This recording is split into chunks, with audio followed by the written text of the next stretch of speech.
Exercise 19. Calculating percentages. What is 140% of 3,000? From theory, we know directly that to find the A% of B, I need to do A over 100 times B. So here, in order to do the 140% of 3,000, I should do 140 over 100 and that multiplied by 3,000.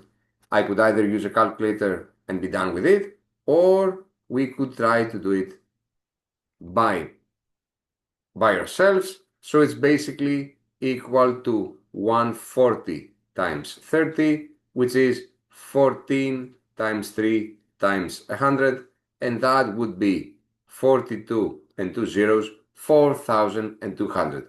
Again, the right choice here would be C. If it helped, don't forget, like and subscribe.